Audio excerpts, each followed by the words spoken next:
आहे. एका ब्रह्मप्रांत माझा जन्म झाला. कश्यप विनता पुत्र अरुण आणि अरुण आणि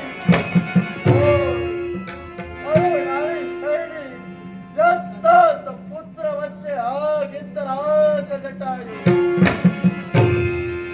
आम्ही दोन बंधू, ज्येष्ठ बंधू संपाती आणि कनिष्ठ बंधू म्हणजेच हा जटायू. आठवतोय तो प्रसंग, आणि तो प्रसंग कोणता असेल तर आम्हाला कळलं. देवेंद्राला वज्र निर्मिती झाली.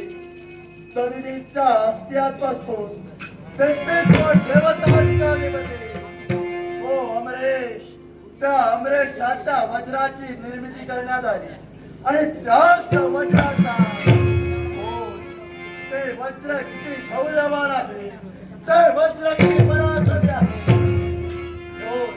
तेच आजमिण्यासाठी मी आता माझा ज्येष्ठ बंधू संपाती आकाशात झेप घेतली, स्वर्ग साम्राज्यावर स्वारी केली. हे वेंद्रावर आम्ही जीत मिळविली आणि पुनश्च माघारी येताक्षणी आमचे नेत्र कटाक्ष वळले ते सूर्यमंडलाजवळ. आणि म्हणूनच ते सूर्यमंडल काबीज करावं म्हणून त्याच उदात्त हेतून माझ्या ज्येष्ठ बंधू संपातीनं तिथे झेप घेतली. पण त्या सूर्यमंडळाच्या त्या प्रखर ज्वालेनं माझ्या बंधूचे पंख तिथंच जाळले. म्हणूनच तो सूर्यमंडळ आम्ही काबीज करू शकलो नाही. आणि या दंडकारण्यात आम्ही वास्तव्य करतोय. पण हा प्रकार का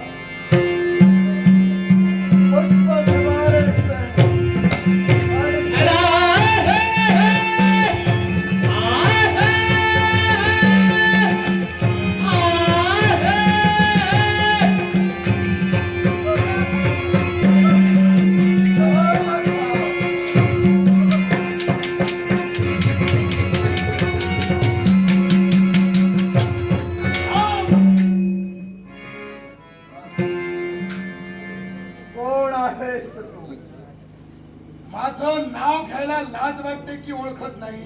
तुला मी पूर्णतः ओळखतोय. पण यदा कदाचित जी वेळता समोर व्यक्ती आहे ती व्यभिचाराला वंचित झाली आहे म्हणून तुझं नाव घ्यायला लाज वाटते.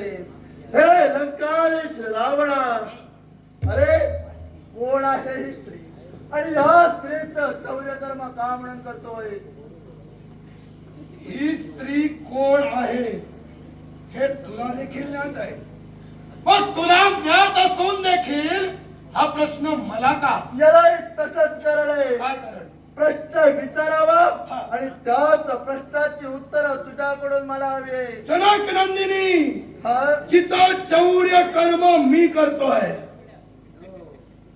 ही जनक नंदिनी आहे. ही सीता आहे. ही दशरथाची कुलवधू आहे. अर्थातच माझी देखील सुषा आहे. आणि माझ्या सुषेचं अपहरण करण्याचा अधिकार कोणी दिला तुला? तुझ्या सुषेचा अपमान केला. बोलता बोलता तू बोलून केला. कुलाची कुलस्त्री आहे आणि याच एका शब्दाला लागून आज हिचं अपहरण मी करतोय. म्हणून तिचं चौर्यकर्म करण्याचं कर्तव्य तू करतोय. मला सांग, तुझ्या कुळाला जर का कलंक लागला असेल काय करशील? अरे माझ्या कुलाला जर का कलंक लागला असेल तो कलंक कोणत्या रीतीनं धुवून काढावा हे प्रत्यक्ष आणि प्रमाण मी नक्कीच जाणतोय. तेच मी करतोय. माझ्या सुद्धा कुळाला लागलेला डाग पुसण्यासाठी हिचं चौर्य कर्म मी केलं. अरे तुझ्या कुलाला डाग लागला? अरे असा कोणता डाग तुझ्या कुळाला लागला? माझी लाडकी भगिनी शूर्पणखा. लाडकी? होय.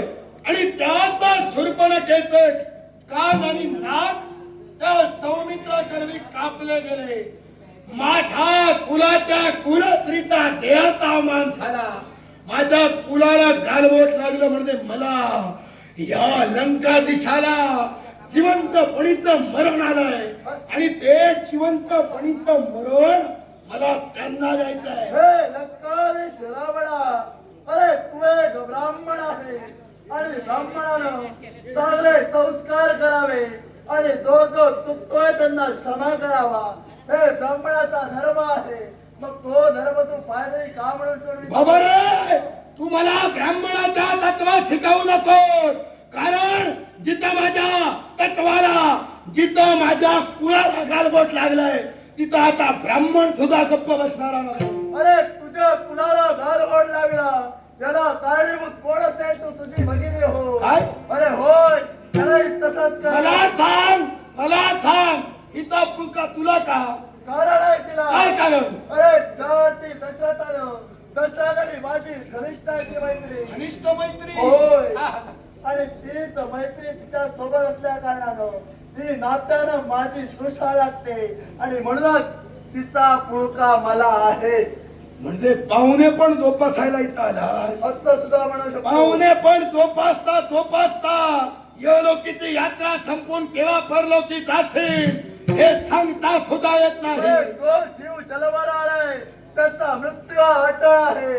किती काही तिने केलं तरी तो मृत्यू मात्र चुकत नाही. ए, मग तोच तुझा मृत्यू आज माझ्या हाताने येणारा सारखा माझ्या मार्गातून वाचला गेला नसेल अरे, तर. भविष्याच्या उदरात काय पुनरस्त सामावलंय ते तू देखील सांगू शकत नाही आणि ते सांगण्याचा देखील अधिकार आम्हाला पोहोचत नाही. मग असंच समज, त्याच नियतीचा न्याय, त्याच नियतीनं जे ठरवलंय तेच हे सारं घडतंय असं समज आणि तू चालता हो. नाही, तुझा मार्ग जो मी रोखलाय तो सहजी मागे जाण्यासाठी नव्हे तर ज्या माझ्या सुखेचं अपहरण तू केलंय तुला इथंच धूळ दाखवेल. सुना प्रतिको संजय कांबळे. मला तुला आता संपवायचं नाहीये. तुझं माझं वैमनस्य नाही म्हणून तुला सांगतो, कर्तव्य कर, मोठा हो, माझ्या मार्गात येऊ नको. अरे, चौदा चौकटीचा तू. हा. तुझी वयोमर्यादा का? तू वागतोयस ते का? अरे, तुला झालाय तो मीपणा. काय? अरे, मीपणाला गर्व झाला. मी म्हणूनही वाया गेला. सोडून सारे द्वार सुखाचे जीवन सरशी तो नरकाने गेला. आणि तुला जर का नरकात जायचं असेल तर हा मार्ग सोड. सद्मार्गाने वळा आणि स्वर्गाची प्राप्ती करून पुन्हा घे. समोर काय बोलतोय त्याचा विचार कर. अरे या